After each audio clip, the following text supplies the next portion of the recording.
Good Friday morning, guys. My name is Jerry Miller. Thank you kindly for joining us on Real Talk with Keith Smith. It's a pleasure to connect with you guys on a show that's presented by Yes Realty Partners, a show that has kind partners like Fincham and Associates and its principal, Woody Fincham, in the studio and in the house today. Judah Wickower, our director and producer of this talk show. Keith Smith, he is the executive producer and the namesake of Real Talk with Keith Smith.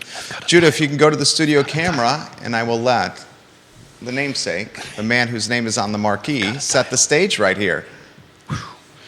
So, set the stage. I'm going to do a little selfless PR PSA plug for the moment.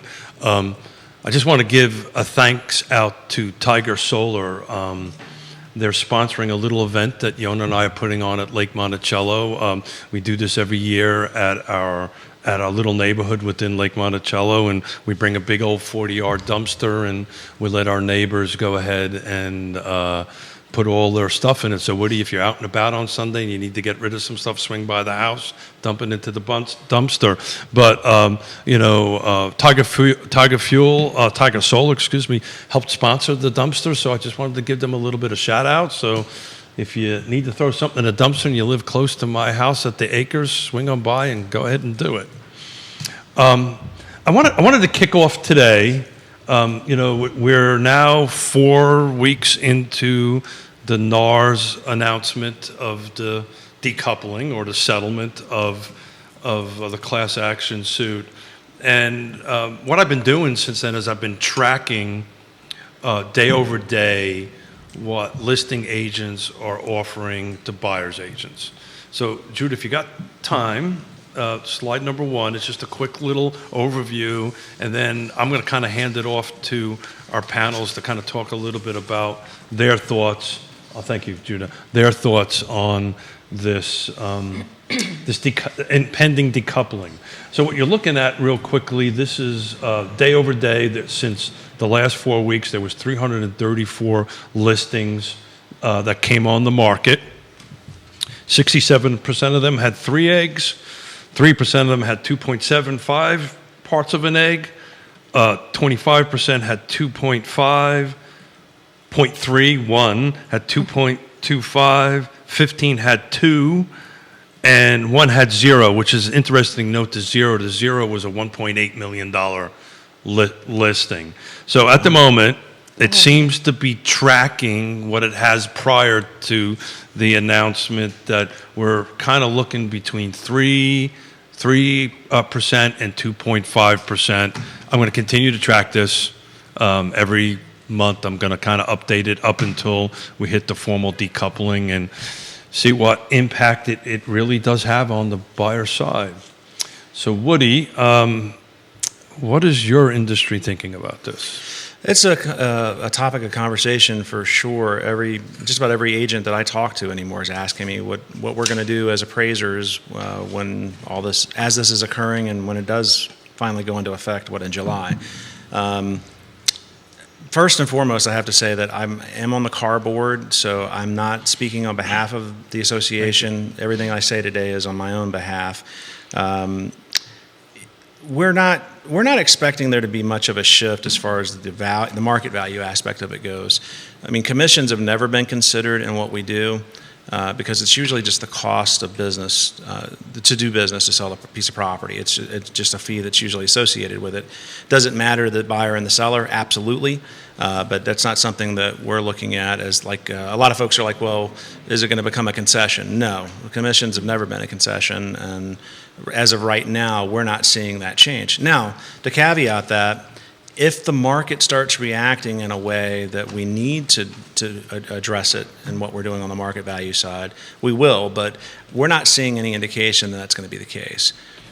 So, Candice, if you just give me a minute, I just want a quick question. Mm-hmm. So Woody, from your perspective, let's assume, because I think this is what's going to happen, commissions, listing and buyers is going to end up in the contract. Yes. If that ends up in the contract, let's say right now it's in the contract, how does that impact your world and impact valuation? So you got to look at it from the transaction point of view. That's how we look at it as appraisers. So how's the market reacting? So if sellers right now have leverage because it's still a seller's market. So if a seller decides they're not going to participate in compensation for the buy side, are they going to sell the property for any less? The answer is usually no. They're trying to maximize what their return is on it. So they're not going to just magically say, well, and as your chart shows here, 3% is the most common thing we're seeing right now. They're not going to just magically say, well, we're selling it for $1 million, we're going to drop it, $30,000 or whatever because because we're not going to pay the commission. They're going to absolutely want to make every cent of that they can. So they're not discounting the sale at all. So from a market value perspective, it really has no impact at all. So in my open letter I wrote out, there's folks out there that's not related to our industry that are actually saying that all of a sudden the homes are going to decrease, and you're thinking it will not. As long as our market stays as strong as it's been, and the sellers are still in control of everything, I don't see it. Charlottesville's not any more affordable because of this, that's for sure. Sorry, I want to jump in real quick. Please. So here's one of my questions, just popped up, and I love talking to you, Woody. I love being on the show. Thank you all. We love for having you on the me. show. So here's one of the questions, though. Okay, so we're talking about decoupling, we're talking about all this stuff, and how does it change? Realistically, everything is just, how does it record on one of these? And how does this go to the county or the city or the municipality and get recorded from A to B? That's what it boils down to. Okay. A buyer's buying something and they're paying what a seller is willing to sell it for. And then how does it record? How are things happening on paper? So currently, here, Woody, this is my question to you. How does it change what's happening now versus what's going to happen in the future? Because if eggs are being offered by a seller currently at 3%, 2%, 0%, whatever it is, flat fee, whatever the case may be, that's already in the equation as part of the appraisal. So how is it really going to differ when the professional realtors and people assisting their clients with buying or selling their residential or commercial properties, how is it really going to make a difference if on this piece of paper it says the end result is the end result? Well, as an appraiser, part of our diligence is to talk to the parties involved with the transaction to understand what's going on. Motivation and how buyers and sellers interact with one another are very important, because what we're trying to do is certify whether or not the sale is what we call an arm's length transaction. And usually what that means is that both parties are acting in their own best interest. There's no motivation. Like, as an example, the court has compelled someone getting divorced to liquidate their property. In that case, they're probably not acting in their best interest. They're doing what the court tells them to do and how the court tells them to do it. So it does matter. What's on paper does matter, but we also have to verify that there's actually that it is in fact an arm's length transaction. But you're correct. It really is all about the actual the sales price, and if we're convinced that it's arm's length, then that's the market value indication. Now, I'm not saying that makes your job any easier or paperwork less by any means, but just that kind of simplistic understanding of, again, this is what we've been doing. That's why I love this area and being trained by professionals. Marjorie Adam, big shout out to her in my beginning stages of real estate here in this community, and understanding how to read the contract and what is happening in the representation standpoint of, as professional realtors, we're not legal representatives. We really have to be careful and cautious of how we basically translate the documents that we see, know, understand, and live, breathe, and sleep and dream about every day, and how to explain it to a server or a veterinarian or a talk show host or anybody from any walk of life that has no idea. They're busy in their life. You're doing your thing. That's what we do. So we're really working hard to understand your personal interests and needs, what your personal expectations are, and then realistically be honest and upfront with you with, hey, here's what we can do. Wonderful things like bringing Woody in and bringing a professional appraiser in, or inspectors, or any of our affiliates, always, American Pest, shout out. But bringing people in that we know do this every day to help you as the client, consumer, seller, buyer, understand tangibly what is happening and how the process works. So I'm just going to say this, and this is me, right? NAR did a lousy job of communicating this from day one.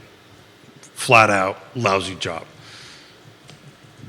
That left the market or left other actors to go ahead and set that narrative for us. I know this because I know you're busy, but Candice, I mean, tell me about the kitchen table conversation you're having with me as the buyer or me as the seller, saying, you know, tell me about what's going on. I need to understand this. So give me a kitchen table conversation where let's say I'm the seller, because the sellers are very much so asking about this. What do I do? So as they should. That's the beauty of it. I mean, you guys know I get really energetic and motivated by education. You get and energetic? Really? Yeah, I've been like told that. I'm shy and quiet often. Give me back in that my life. coffee, will you? I know. Thank you, Keith. You're welcome. Yeah, no, it's really the wonderful thing. A colleague and board member of ours, and again, same thing like Woody. I am on our local board. The conversation I have is from my professional business ownership standpoint, not from a car board membership standpoint. However, we have people that come and join and attend our membership meetings and our different Realtor Association affiliated events. And the camaraderie, communication, and understanding and respect that we have, we are competitors. However, we are also colleagues, and we are here looking after, and we know that Keith is going to look after his client's best interest. That's his job. My job is to look after my client's best interests. And we respect each other for that. And that's the beauty. I'm getting goosebumps. Jesus. I like it. I'm getting goosebumps over here. Keep Yeah. going. So kitchen table conversation. I've had multiples of these today. Clear communication, understanding. That was an early breakfast then. Oh, yeah, always. There you go. But yeah, clear communication, understanding, and the beauty of being here in this area and having the opportunity to work with professionals in and around the Charlottesville and surrounding counties, not taking away other realtors from other organizations. But we have the conversation with the client. Hey, this is how I'm representing you. And I'm representing you as the seller, you said. We're at the kitchen table. Okay, my services to you are going to include A, B, and C, and at completion of settlement, we agree to a percentage of the price, we agree to a flat fee, we agree you're going to buy a home and sell your home, so I may operate in a different way. Maybe you're my cousin, long lost arm from somebody I don't even know, but I'm going to help you out because you need help. There's wonderful grants and facilities, it's the Thomas Jefferson Area Foundation, and different opportunities where all small business owners, I'll get off my soapbox, all small business owners need to look at how they operate. How do we get paid? What hours do we work? What times and days do we work? Yeah, we're going to get into that later in the show because Jerry and I tackled that on Wednesday. And He broke down what you guys net commission-wise on Wednesday. And my phone was ringing off the hook, and I bet it was. Since then, yeah. So, Woody, I just keep on running this through my head because maybe I'm too deep into it.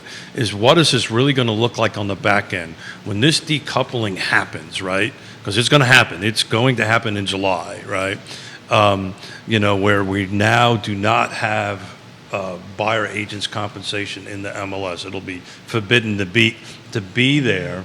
I'm struggling trying to figure out how we can help the first-time home buyer, right? That may not have that cash, and the seller may not have the room to go ahead and do that. From your perspective, how can we get to the middle ground on this? Well, the market always fixes everything. I mean, the market will normalize to the situation, right? Thought it was my doctor. With sellers having all the leverage that they do right now, overzealous sellers who are not going to include compensation in what they're trying to do will eventually learn that they can't sell homes in certain situations where there is no compensation, right? So, look at if you have a VA buyer. VA buyers they can't pay fees, right? Yeah. So it's got to be included in there for a VA buyer. as long as we have a lot of cash buyers, which we do in Charlottesville, it won't impact the market as much. So sellers will continue to have that kind of leverage until we start seeing some property starting to sit on the market. So let's assume the federal regulators on the loan side said, you know what, guys, it's okay now to include commissions into the seller compensation. How do you guys look at that on that side of the table? So if it's now allowed, does that impact your valuation, or do we now have a X percentage gap that we have to fill up? Sorry, I want to clarify. If it's allowed to be in the MLS for realtors to understand, or No, allowed no. at all in the contract? Thank you. So the federal regulators who control the loans, right, say, okay, now federal regulators, VA I as a seller can pay the buyer's commission, FHA, whatever it is, loans. It's now allowed to be part of the seller compensation. Right now it's not. It's excluded from it, right? So let's assume the regulator says it's okay, it's included. Will you then now be able to look at that, or you still have to exclude that? It's still a commission as a commission. It's not changing. It's just the way the negotiation goes on in the deal are different. If it doesn't impact the market value of the property, it really isn't a consideration for us. When we're appraising a property, we don't address insurance costs or home inspection costs and things like that. Those are just things that are part of the transaction fee. Or transaction fees, rather, not just one thing. This is a great question, too. So let's say I don't have any. Let's say you're going through or someone's going through the process, and we do the appraisal, and prior to closing, some major function, mechanical system or function of the property is needing to be replaced. Let's say you have a brand new alternative septic system. This is hypothetically speaking.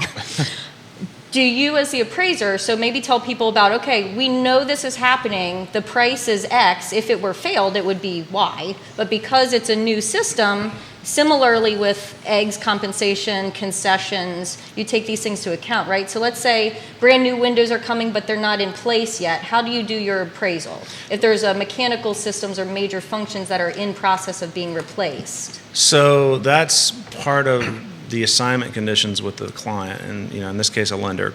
Most of the time, if you're doing conventional financing, it's going to be as-is value. So however the property exists at the time of my observation of the property or inspection, depending on which word you want to use, that's what we're going to be appraising it as. So if there's no heat in the property and it needs to be replaced, then there's a good likelihood that we're going to be coming back at a later date before you close, because most lenders are not going to close on a property without heat. That's a health issue. Or a septic system failing or needing to be replaced.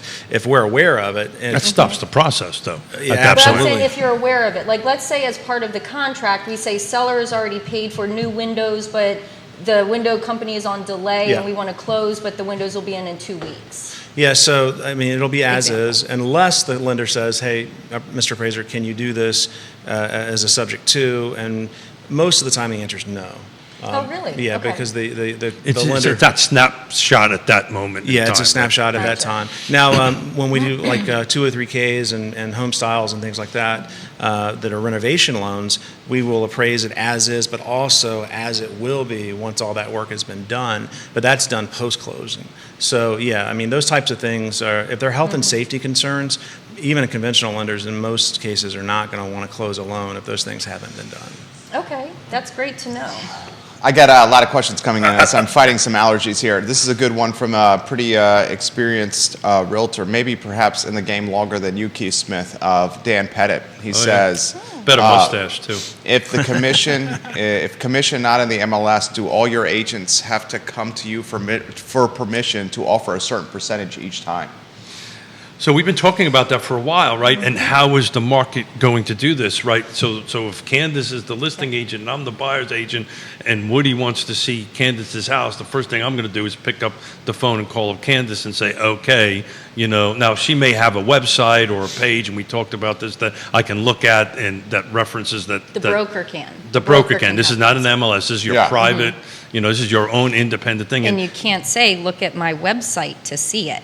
No, and it can't even in the MLS, tied, it can't You even. cannot they can't even even do refer that. and it to can't going even be to your tied site. to like IDX. on the No website. IDX. No. Yeah. I actually had a meeting with a couple of the have Homes.com executives yesterday and actually asked them that question. You have to build a landing page not tied to any third-party That's exactly platforms right. that Realtor uses. And we But know then really, what's the one-step click then? I mean, how do we, there's, so ultimately, We actually just there's built so one much of on the these back out. end. We built There's one of so these out much. about this. So we're, our and I was team about did. to say, I know somebody really good that can do that for Yeah. you. So one of the things that excites me about this change, and I'll be honest with you, I'm kind of excited about it, is it's going to require the two of us to have a conversation. Yes. It is going to require the two of us to have a Like it conversation. or not, you got to call me more, Keith. Well, You just need to pick the phone up. yeah, I think I this do. is where Candice says you're going to have to text me more, Keith. No, Yeah. no. Hey, y'all think I don't want to talk? Do we want to Come talk? on. Do we Maybe really you want don't to do wanna this talk. live? I'll do it. A follow-up response to you. Does the broker have any oversight in their realtor or their team members adjusting commission rate? So the broker's the broker. Yeah. The broker funnels everything out, so everything runs through the way the state agency law is set up. Everybody works underneath the broker. I can say this, for as long as I've been in this business, commissions have always been negotiable, right? Yep. Right? There's certain rules that certain brokers will do, like for instance, and I want to get into this a little later, we don't allow dual agency in our brokerage. Right? And we'll talk about the pitfalls of that a little bit later. I know you're a little passionate. You're a little passionate about Little that. A little passionate about that. And As you should be. I'd love for you Yes. to jump in from your perspective Got on great it. examples. It is an extremely slippery slope, but it's the broker that actually controls that. And I can tell you, you can just take a look at all, the percentage of eggs. I mean, I'm just shocked that out of 334 new listings since this hit the news, only one was at zero. Well, and like you said, I believe I tried showing that property, and I had and again, that's where it's great So communication. talk about that. You actually had a client Yes. that showed that individual property? I did. Well, they were interested, but then other This was the factors 1.8. came into place. Yeah. 1.8 million. Yeah. Yeah.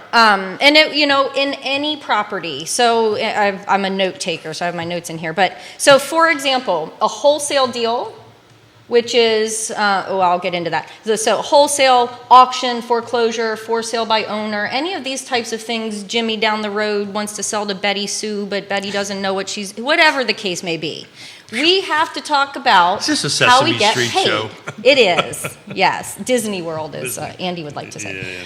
So we have to tell our people, okay, you're interested in doing this. This is how I get paid, and here's what I can do for you. Do you want me to work for you or not? Yes? Great. Sign here, blah, blah, blah. Of course, it's a little bit more Obviously, it's a little more refined. And Nuanced. I'm a little bit more But at the end of suave the in day, there. that's where we're at. That's the gist of it. We have a conversation, and you say, hey, look, if you're looking in this price point, and I had a second-time home buyer. First-time home buyer wrote me this morning, purchased a property, thinking about selling and buying or renting, or doesn't know what to do, and asked, what do I get paid to just come and talk to her about this? Oh my gosh. No, honey, no. I'm here to help you, to give you information and let you decide with tangible things. Now, this is me. Other people might want to charge to sit and talk to them. I like to talk. That's their right to do That's that. their right to do that. Absolutely. You go. This Not was sure one of the who things. would want to do that, but that's a Well, different story. doctor, I love using professionals. So we're small business owners. All of us sitting here are small business owners. There's a lot of small business owners out there, cleaning companies, you name it, all retail, all restaurant owners, all that. So let's have a Do you think the conversation. general public really understands that? No, because you go to this is my example. I thought of this the other day on Wednesday listening to the show. You go to the doctor, you pay to be seen. Then they pay for a diagnosis, then you pay for a treatment. And then when that doesn't work, you go back and you pay to be seen, you pay for a diagnosis, you pay for a treatment, ongoing. Or you do it on your own and you're still paying for things to better your life. Same thing with any professional. So if you're looking at buying or selling, real estate, you go to a professional. And I don't know exactly where I was going in all of that. But so with any small business owner, how we get paid, how we work, and our time, I don't charge, and most agents I talk to in this community don't charge to have that conversation. This is a conversation about education And then you can take this and go on your merry way and choose what you want to do with it. If you don't want to pay me, great. Find somebody else or do it on your own or whatever, and I'm happy to answer questions if you have them. So I think this might, at some point... Different than the commercial game. Different, yeah. Commercial agents are charging for time or setting up a retainer type setup to interact with clients. Just want to highlight that for the viewers and listeners. And residential, I'm not seeing that at all. Yeah. But residential can. I know of agents in certain price points in certain areas. If you want me to go to a certain place, maybe I charge you a driving fee. Or maybe you want to do a flat fee and you say, look, here's the thing, I just want you to put it on the market for me, and I'll pay you up front for whatever, blah, blah, blah. Small business owners, you can work out your way that you run your business. If I want to pro bono somebody because I want to, that's up to me and my broker, and again, everybody can operate their own way. So I want to learn here. If a salesperson under a broker chooses to do a setup where it's for you to have my time, I need this amount of money, does that need clearance with the broker beforehand? Not only does it need that, the money has to go through the brokerage. Right. To get paid. Yeah. Right. So So I got a follow up for you. Go ahead. No, finish your thought. Yeah. So it not only does the broker need to approve that, it needs to go through the broker. So whatever dollar amount that you settle on to go ahead and do that, it has to go through the splits and the however that's all structured, and each brokerage is different before it ends up to there. My experience is much like Jerry commented. I do a lot of commercial work. The numbers are usually big. They're very long, drawn out years of projects on that. There is a retainer I charge, an hourly rate I charge, and it gets deducted out of the back end of it. They're they're always super sophisticated. They know what they're doing, and the amount that they pay me to do that is minuscule compared to all the fees and the engineering and the legal stuff we're going to get to that here. We're going to get to that here in a minute, but Jerry wants to do a follow-up. Well, no, you covered it. You said that the retainer fee would have to go through the broker first and then allocated to the salesperson. Yes. The only time I've ever done that in a residential perspective would probably be a development project. No, I've done it residential one or twice, but these were very big purchase numbers, right? Multi-million-dollar purchase numbers where we were all over the map trying to do something, and we negotiated a fee and stuff like that, and it came out of the back end. Well, and I've had through the years different people reach out for, who were interviewing other agents as well, and the question would come up, okay, what is your charge to meet with me? I'm like, I'd be happy to meet you. So again, everything has an asterisk for the most part. I always have my bunny ears. So yes, as far as like tangible, the way it happens, liability, insurance, umbrella coverage, all that fun stuff, the way in general, kind of, it reminds me of insurance, and I might be totally inaccurate on this, but let's say you look at State Farm or Allstate or Nationwide, any insurance company, right? That's the franchise brand, and then there are individual owners and operators who have teams and yada yada underneath of them. I don't know, Woody has a bunch of agents under or appraisers under him or his team. Everybody who works for me is an employee. Right, but you can. So as a business owner, that's or the thing to broker, really note here. There's a few brokerage scenarios that the agents are employees, right? Right. But most often the agents are single owner.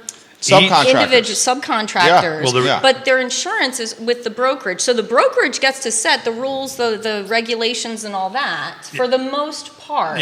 So, and the agents comply. If you don't mind me jumping in, so we are independent contractors that have an independent contractor agreement that's signed with the brokerage that you work in. The insurances, and this is super important to get out, and maybe we ought to put up slide 11 and talk about how we get paid at this point on this, and that's it on the listing side on a $500,000 transaction Yonna and I did, and this is part of this 33%. This is this is what's called gross commission income. So this is after the split with the brokerage, right? The brokerage has E&O, errors and omissions, which is part of what we pay into that. But we pay Yeah. for our auto insurance, we pay for our health insurance, we pay for all that stuff Yep. comes out of our pocket every month, regardless of if I'm getting paid or not, and that's that 33%. So at the end of the day, you know, on $11,875, because I keep track of P&Ls on every particular transaction, you know, basically we made about $4,000 in that, which translated into roughly $50 an hour for two people, right? So this is for Yonna and I. And she probably gets the lion's share of that. I don't think I'm worth much more than a few bucks on that per hour. But it's important Are for you us. saying you're just arm candy, Keith? I thought it was eye candy. Pretty much the same thing. Is it the same thing? Yeah. Thank you. So we've been talking, and I'd love to get your feedback in that, and I'm sure Jerry's got a couple other questions. We do have some questions. So how do you feel about this, how we get paid, and do we do a good job of explaining it? No, I mean God, I'm going to make a lot of people angry. I That's why we love you. watch what agents and brokers do oftentimes and scratch my head, because as good as you all are at negotiating, a lot of folks in the business are really bad at defining how their value comes to the table for the client. And I see it oftentimes where people are giving away their time, they're not being compensated for it because they're not assertive. They don't treat it as a professional business, they're treating it as, oftentimes I think it's miscommunicated as we're doing you a favor up until it becomes a transaction. And you know, I'm not saying that's good, bad, or indifferent, but as a person who owns a professional service company, you know, I define my value up front with my clients and say, this is what my hourly rate is if I'm consulting, this is what my fee is going to be if I'm writing a report, et cetera. And it's non-negotiable, I mean, as far as that goes. I mean, I know everything's negotiable, but you know, I know what my value is, and if my potential client doesn't want to pay me what I think I'm worth, then, you know, I wish them well. I even refer them to someone else. Jump in here, and since me and you are going to go down the slippery slope together. All right. All righty. So I'm doing 3 new construction transactions in Richmond right now. LoveHomes.com. They're coming on the show to some of the executives to talk about the awesomeness they're doing. I did everything through Homes.com. Oh, Did everything I'll through have Homes.com. conversation on that. I'm engaged with the builder rep and the client, and they were telling me yesterday, she goes, my God, I wish all other real estate agents would do this. They just dump off the client and sit around and get weight. And that's what gives us a bad name. And she goes, look, she was giving me kudos. I'm also a recovering builder and developer, and I kind of love this crap stuff. But in any event, she was giving me kudos. So when builders are thinking this, what does the general public think? Mm-hmm. Right? And we just, we have an opportunity here. I'm going to get on my soapbox. We've got an opportunity here to go ahead and be very clear about our value proposition, be good at that, learn how to negotiate for yourself, be transparent about how we do our job, and freaking communicate with people. And we just... Well, the example you just used, there's a correlation to commercial. You're working with a corporate entity when you're dealing with a builder, right? That's exactly They right. understand what you're doing. The problem is that we've set the table for normal consumers that there's a lot of wiggle room here as far as how most people will work. And, the expectation is that, you work for free, unfortunately. Well, the problem is we had some bad actors that said Yes. we For a work for long free. time, And yeah. that's what got us into But perspective the is reality, and that's the reason all this stuff has been happening. Well said, Woody. That was very well said. Neil Williamson, welcome to the program. A lot of questions coming. Logan Wells, Claylo, Bill McChesney, hello. Thank you for joining us. We will get to the question on what we think the future of NAR and the exodus of members of NAR that has been reported by legacy and traditional media. Before we get that, I know you had something to say about Homes.com. I would imagine it has something to do with HomeSnap and an app of previous usage. Is that where you want to go? You have such a Yes. great memory. Yes. No, Keith and I will be talking about that because I am very, very interested in seeing some wonderful new things coming around the corner. So I'll leave that at that. Well, Good they're little coming to poke our there, Jerry. they're joining us in our office to talk about that. I know. One of the things I did want to bring up, talking about new construction, that I love our builders. I mean, goodness, too many to name right now on the show, but kudos to all of our local builders and people here. I always joke with my clients that when we go to new construction places, the sales reps hate seeing me because they know I'm there for every meeting, every selection thing, every walkthrough, everything we do. And I'm just like, oh, they hate me. But really, that's because they love me. Because in every industry, right? So first and foremost, I want to say, if you can't tell, I love what I do. And You I love what you helping do. people. It's great. And it seems like, being able to explain and express, there's a cost to doing any business. And the days and times that we typically work are when our families are home, when our holidays, weekends, evenings. Again, I come from the restaurant industry a long time ago, so not that that's new, and I love what I do. But when, going above and beyond is what some people do in any industry, and unfortunately in any industry, there are people who will take advantage or just do what's, Bare minimum. bare minimum. I'm just going to be the one to say it at the table. We as an industry, we as individual members in our association. You made this bet. We did not do enough job of policing our own. Yeah. And ultimately, this is. I'd say was on the a result. national, so I am extremely, very, very proud of. I'm speaking nationally. I'm speaking. Yeah, big picture. nationally, I'd say it was horrible, and that's where, personally, I love being involved in our local Charlottesville Area Association of Realtors and Neil, and Neil's the watching. amount of I know he always is, the amount of local work that our realtor community and affiliates do. It's extraordinary. So here we are in a great bubble. Not an affiliate. Well, either way, partners, friends, family, colleagues. Awesomeness. So realtors and the like.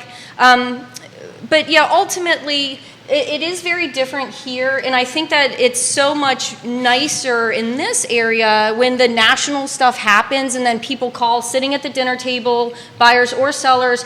It's been so much nicer, and agents that I help with to go, you know what? This area, the way we've been operating, it's clear, communicative. I'm going to do the best I can, and this is how we've been operating for X number of years. So- and I love being able to say that confidently. So I'm sure there's some questions for Woody on there from an appraiser's perspective, but I'll get this out there. Since 2012, it's been the law, a buyer-broker agreement in the state of Virginia. Exactly. Many states still don't require that. Other states, and I want to get into Woody's dual agency thinking on that. Many states have banned that, Florida being one on it. So unless there's a question specifically for Woody. Elizabeth Mason on Woody's page says, as a consumer, we appreciate the transparency. It allows us to make the best choice for us. The fact that we're even having a conversation that transparency needs to get better just blows my mind. Oh. What do you think about dual agency? Well, I put a question out on the Ask the Appraiser group yesterday or the day before because I'm trying to understand it more. Dual agency is confusing to me because by law, I can't be an advocate for anyone except for my opinion of value. Well, your client's technically the bank, right, or the lender. Sure, but I'm not most advocating cases. on their behalf. Yeah, I'm got trying it. to advocate from a public trust perspective. Got it.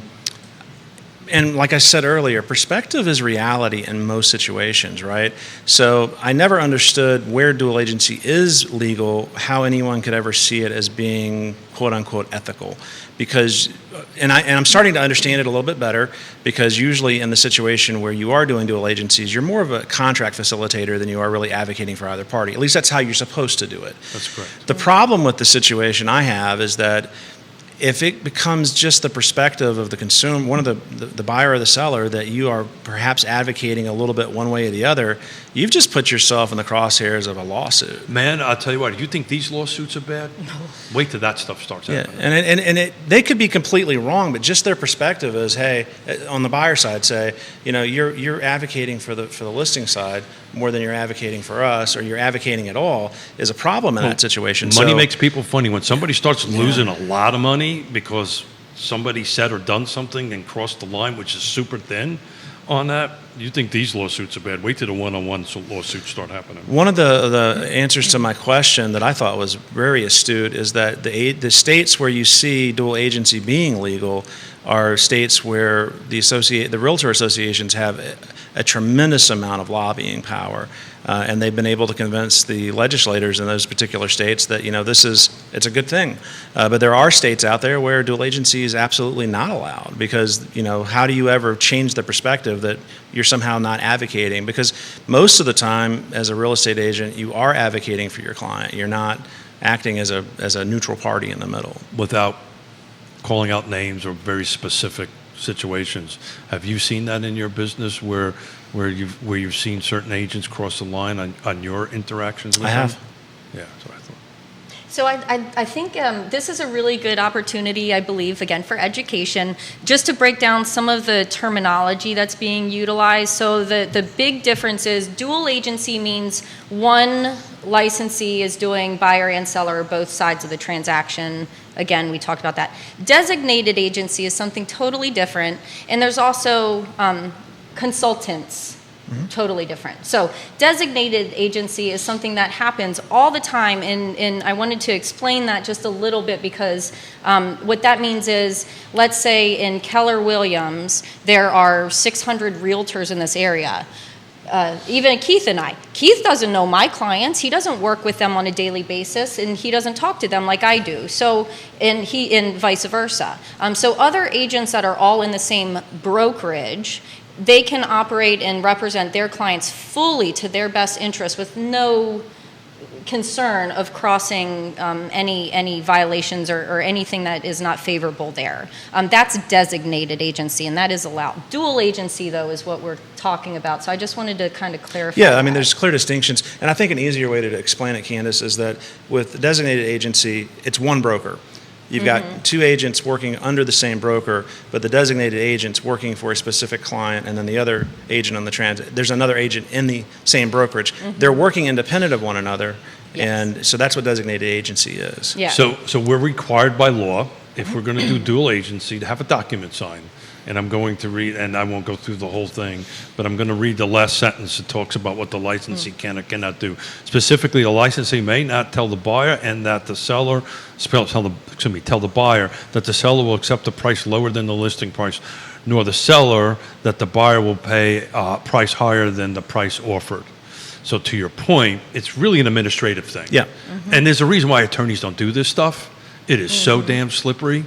And I mean, it's illegal for an attorney to do this, exactly. but they allow it in this situation. I mean, real estate agency and brokerage they've got some different ways of doing business. I mean, as an example, the way the tax situation's set up, with the way that you guys do business, y'all are the only business I'm aware of that's allowed to have independent contractor status the way you do, because in a lot of other businesses and industries, that's in the radar. You know that, right? Yeah, I mean, it's an employee-employee thing, That is on DOJ's radar, right? Are you really an independent contractor? And I know this because as a recovering developer and builder, I would get looked at all the time. Is Candice, my drywall contractor, does all my work, really an employee or a contractor, right? Now, I think what keeps us out of the slippery slope on that is because we work for so many different people, right, as independent contractors. I don't think it's going to have a lot of legs to it,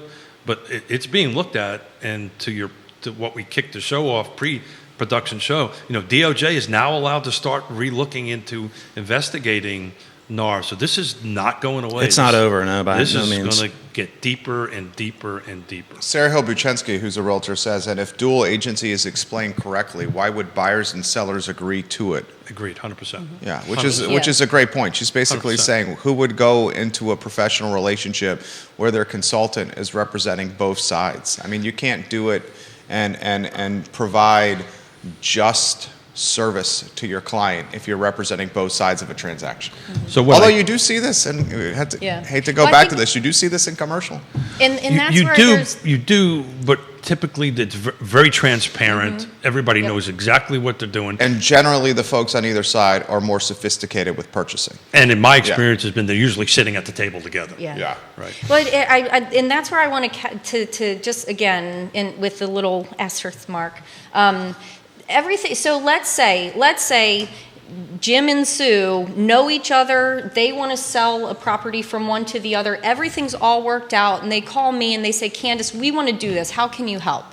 Well, they've got it all. So every situation is different, right? But doing it as a dual agent is not the paperwork process that I would go through that transaction, right? So there are different ways that the broker would be paid throughout doing administrative duties for people who want to buy, sell, do whatever. But the dual agency is not the paperwork process that would go about in the representation that would be described in that transaction. So there are a lot of different things that happen all the time, of course. And similar to commercial, if people are knowledgeable, informed, communicating, and know exactly transparently what is happening and where the funds are going, then there are papers to process that appropriately.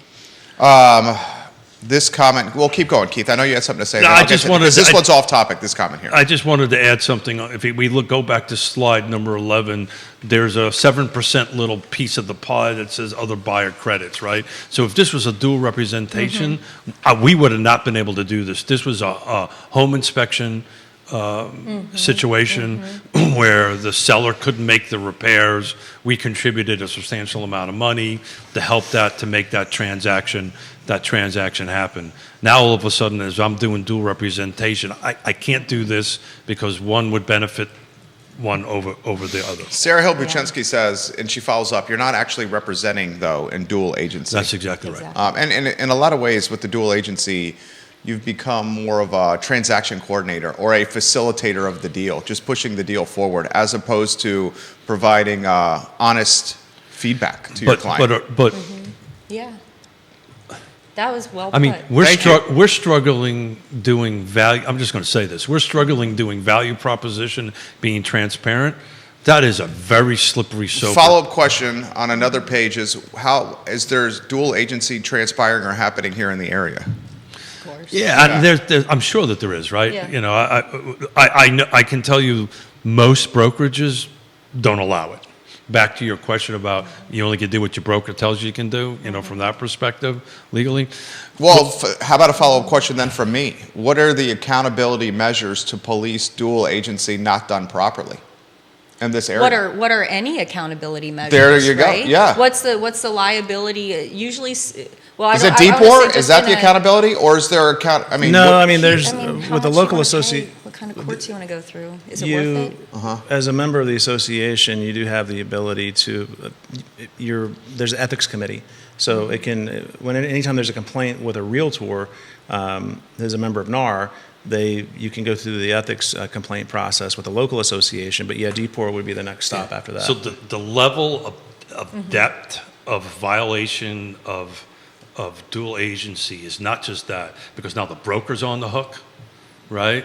You know, and then somebody's going to get DPOR involved in it and get the state involved in it. It's just but I just want to touch I know on, at your shop, though, broker supervision is hands-on, and you guys are involved in everything. I know, and I'm not going to name any names, that's not the case for all brokerages.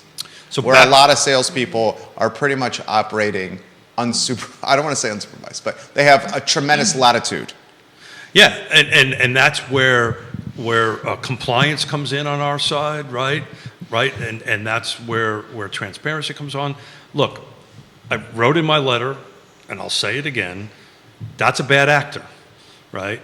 And if somebody at this table knows somebody's doing that, I was going to say drop a dime, but I don't think it costs a dime anymore. Whatever a phone call costs right now is you need to go do that. And I'm just going to say this out loud. I think part of the problem with our ethics thing is some of it should be a bit anonymous, because who's going to drop a dime on another agent, right?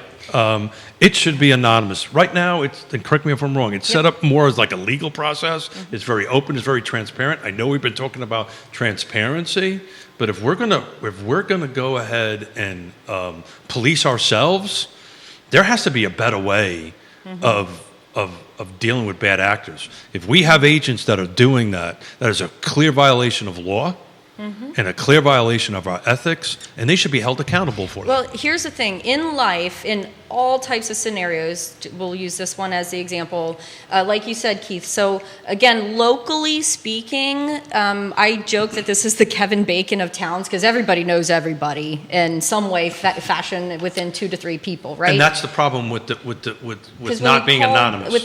Yes, exactly. So you call. So I always look at it as, hey, I'm going to call in to our organization and say, hey, this is a violation. I really think this is an educational opportunity. I like to take it as this person doesn't know what they did. And I had an agent do this with one of my listings. I called her up and I said, hey, love that you're promoting it. However, there are certain things you just need to make sure you can do. Do you want to meet? Do you want to talk? Do you want to do some open houses for me? What do you want to do? And how can I educate you?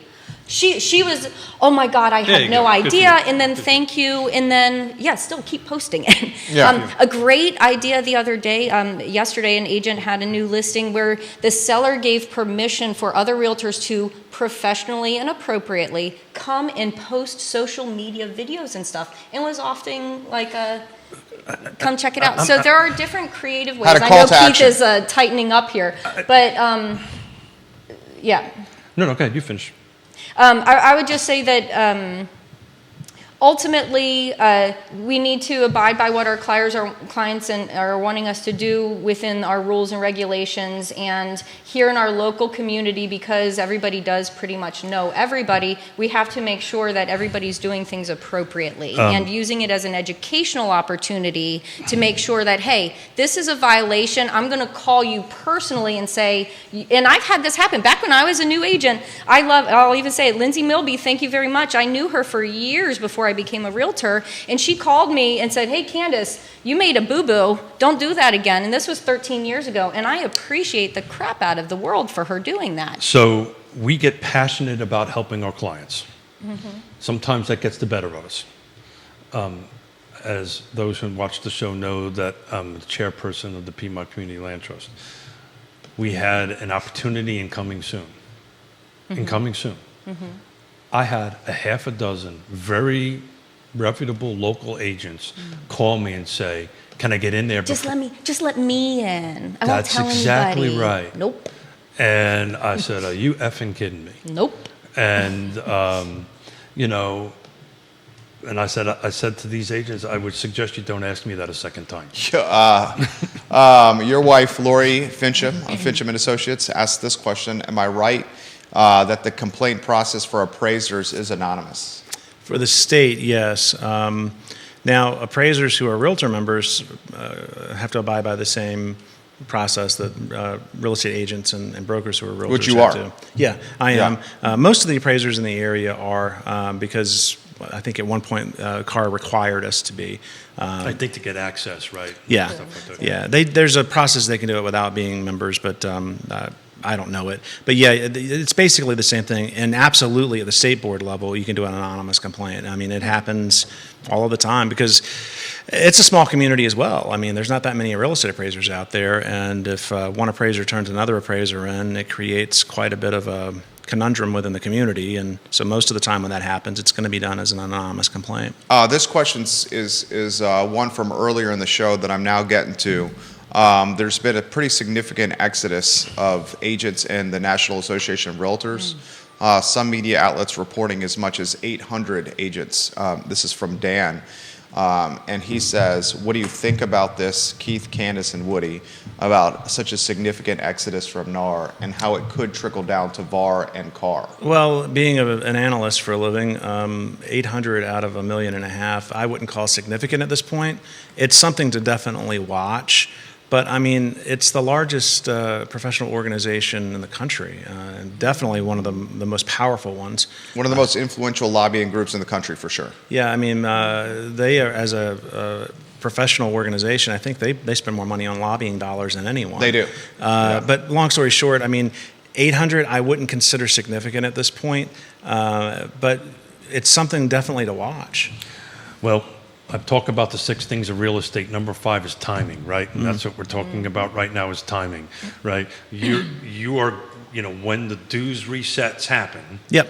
right, you're going, see a larger outgoing on it. Also, there's nobody really know. No, we just don't have this clear, concise communication about what's happening next, right? We just don't have it. Right. Unless there's emails and I read this stuff profusely. I don't see anything out there. So I think once we get closer to July and people have to figure this out, and the people that can't have the conversation, hey Woody, I got a client, or Woody doesn't want to pick the phone up, or whatever. There is, I think at one point in time I thought we were going to hit about 30%. I think we're going to get closer to 60%. Well, that's what Wall Street Journal was reporting that number. And I had about a half a dozen real estate agents say I shouldn't be saying those numbers. Well, follow-up question for you, and this is for me. Do you see salespeople operating without the realtor distinction and instead operating just as a real estate agent? The realtor distinction done for what? Code of ethics, marketing, branding. Do you see that becoming more real estate agent instead of realtor? Well, we talked, and I'll jump in because I don't want to put them on the spot since they're on the board on this. I'll take this one on. Look, in the state of Virginia, you do not need to be attached to an association. You just got to be attached to a broker, right? Right. So how I do business in Richmond, I'm not a member of the Richmond Association. I use homes.com. Thank you. Homes.com. I talk to the agent, just like we're going to have to do. Tell me what you got. Tell me what's going on. We have a communication. I'll tell you about my buyer. You tell me about your seller. And we go out and look at the house and do it. I've done multiple transactions recently that way. And it never makes anybody's book of business because you don't see it, because it's not running through the MLS. I'd say a simple way to do it too. Unfortunately, my crystal ball has not worked in 41 years. I don't think Keith brought his today. Oh no, we got it. Oh, you do? Well, hand it over. It's not the magic 8 ball. No. We have one of those. We actually have real crystal balls. But again, I liken us to small business owners in general, and making it a broader case across the board. Do all businesses and organizations have to account for loss and decrease of membership and changes? I think realtors, I love the Friends pivot, Ross in the stairwell with the couch, watch it. But realtors have to pivot all the time. Yeah. So we're used to this, we're accustomed to this as small business owners, and with different associations, all have their own budgets. Maybe the nation doesn't need to have a budget and abide by it, but most business owners do.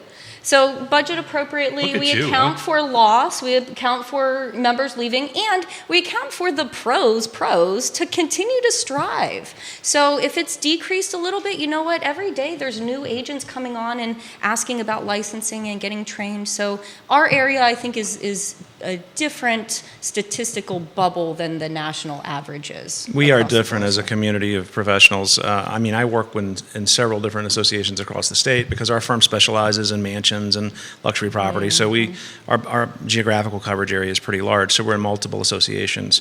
I came from Rain originally. That's where I started my business. Many years ago. It was in Tidewater. It's more cutthroat down there than it is up here. This is a, and I'm not trying to. And in that area, they don't belong to NAR, right? They do not. No, the MLS is actually a separate entity from the association. Yeah. It's a co-op among the brokers. And I'm not trying to throw them under the bus. It's a great community down there too, but it's very predatory in the sense that, predatory is the wrong word. It's just cutthroat. People are that's the right word. Maybe just not for air. But yeah, for sure. I'm going to get some phone calls on that one, I'm sure, because we do have people that watch from down there. But what I will share is an analogy. The appraisal profession and the real estate sales profession they're not that different, or they weren't for a long time. We have the Appraisal Institute for appraisers, which is the largest professional organization. We've got NAR, which is the largest professional organization for real estate sales. Appraisers have done very poorly advocating on behalf of themselves because they have for the most part, I think we have 14 or 15,000 members in the Appraisal Institute now out of 75,000 practicing appraisers nationally. It's a very small. So here's the difference. You don't have to belong to that. We don't, but We do. because we chose We to. want to be in the local MLS Right. at the moment. We need Of course. to be member to a part of these. And I think You that think that'll change? I think that's the. I'm sorry to interrupt you, Woody. I think that is the crux of these lawsuits, crux of DOJ pursuing it. I think that's what they want to see is this quote unquote decoupling of that. And I've been public. Yes, I think that's going to change. Well, the reason I'm bringing up the analogy Sorry. that I'm bringing up is because we do a poor job in the appraisal side of advocating for ourselves as a profession, and as such, we've got a lot of downward pressure on us from appraisal management companies, and lenders are really controlling. They have an oligopoly going on the appraisal side. And that's because we have voluntarily decoupled ourselves from big professional organizations like the Appraisal Institute. If we see a mass exodus from agents from NAR, it's going to become a problem because then you're going to be an island unto yourself, and you're not going to be able to advocate and lobby as a group as effectively as they have been able to do. The reason NAR is so powerful is because they have numbers, you know? And that, in the end of the day, that's somebody's game plan. Don't know who it is, but that's somebody's game plan, is to reverse that influence that NAR has. Guys, the show's been fantastic. I always close with some final thoughts for the panel here. We've covered NAR, we've covered decoupling, we've covered dual agency, market trends. I think it's pretty dynamic today, Keith. Thank you. So we're a little bit over. As always, thank you guys. We all get a little bit passionate about what we love, and You guys are great. one of the things I love to say, we all get to help somebody with one of the three things for a trip. We're required for a trip around the sun, which is, in our case, shelter. So we take what we do very seriously. We're very passionate about it. How about some closing thoughts from each, anywhere you guys want to go? And Any that's what I topic. was going to jump in at. Well, I would say your lovely wife says the same thing too, so I love hearing that. Yeah, no, thank you guys. I did have a valid, beautiful point, but now I'm put on the spot, so I'll let Woody take over. It's always a pleasure being on the show, and as always, Fincham & Associates is here to help, all of our professional colleagues on the sales side and brokerage side. Just, call us with questions. I'm always happy to help, and whether we're working on it as an appraisal assignment or not, that's what a true professional does. We like to talk about what we do, and I learn a lot from those situations where someone brings me a weird scenario, and it's like, oh, I never thought about it that way. It's always a good thing. So we do appreciate that. And, I did remember now. So for our members and those involved with our local organization, we do have a lot of great information. Look on the CAR portal, the education, the calendars.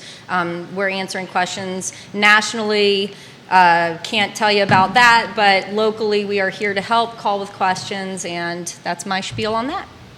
Thank you, everybody. We're a little bit over, and Jerry's got a show to get ready for. So thank you, everybody, and we'll continue this conversation next week. Candice Vanderlyn, Woody Fincham, Keith Smith, Judah Wickhauer behind the camera. The show is archived on Real Talk with KeithSmith.com. Click the Partners tab where you will find trusted advisors. Thank you so much for joining us this Friday morning. So long, everybody. Thanks, Excellent guys. work.